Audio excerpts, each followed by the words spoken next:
Good morning, everybody. Did you know that there's a serious problem with the newer generation social skills? I'm sure that everybody in here has some sort of social media, and if you do not, you are in the vast minority of people in the United States without social media. As a person that was born in the late 90s, I am part of a unique generation that has spent a good portion of my growing up with cell phones and a good portion of my growing up without cell phones. I believe that cell phone use as well as social networking will affect the personal skills of the generations of the future. And why may I believe that? Well, the three largest problems that I have found to be true are the propaganda that social media brings. Social media can also idealize a perfect body or lifestyle, which can lead to self-loathing. And the more texting that kids do means the less face-to-face interactions that they have, which is bad for them. So while on social media like Twitter, we are exposed to a lot. We see a lot of propaganda, news, stories, etc. that we just blindly believe. For example, during the election, I know a lot of people's opinions that were swaying because of stuff that they saw on social media. There was a story about Donald Trump and that he was raised by two members of the Ku Klux Klan. Now, I do not support him, and I am not pushing any ideas on anybody. However, I am upset that he lost voters over something as stupid as that.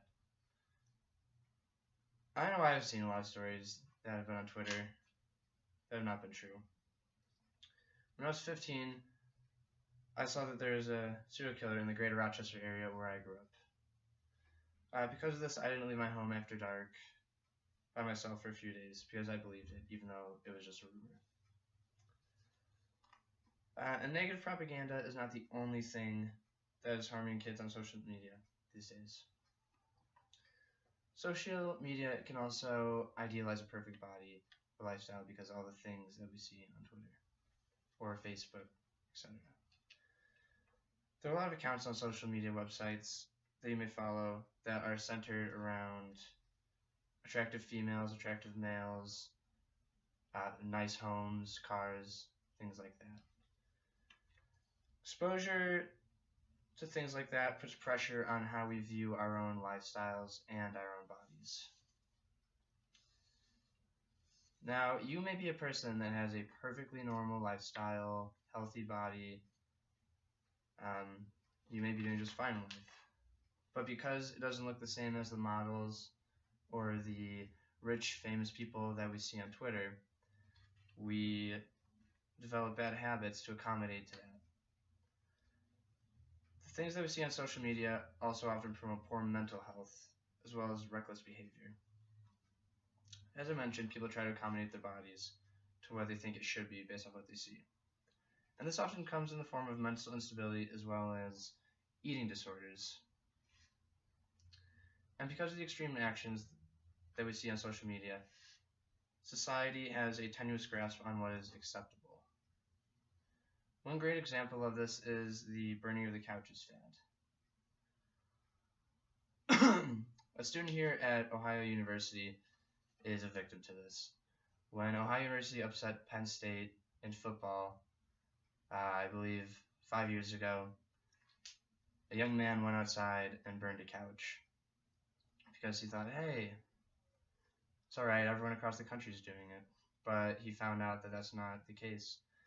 We go on social media and we see all these fun things that look rowdy and exciting, but we don't see the after effects, like the charges that these people may face. Social media is the only part of cell phone use that can seriously affect a kid's social and mental development. There are a lot of young people in this country that have cell phones a lot earlier than anybody ever has. I know that I got my first cell phone at the age of 15. However, I have cousins and neighbors that are very young as 6 years old with cell phones. All of these children that are using cell phones so much are learning two different types of interaction. Those two types are personal interactions and virtual interactions, such as texting, social media, instant messaging, and email, things along those lines. These children won't know the difference of the two types of communication, which is seriously mess up these kids' social habits. Texting also affects young people's personal relationships. Texting promotes small talk, with short sentences that appeal via text. But when you end up meeting this person in real life, things are different, and these bad habits make these personal interactions uncomfortable, awkward, and standoffish. And lastly, excuse me. And lastly, at the end of the day, when you've been live texting your whole day to your friend, boyfriend, girlfriend, or any kind of partner, what is there left to talk about? There's not very much. And there's less intimacy among people, which can lead to effect in their relationships. These are only a few problems that cell phones have created for our younger generations. Improper intake of social media, unreal expectations constantly being thrown at you, and challenging development of social skills, as well as relationships, are big problems that we will see in the future.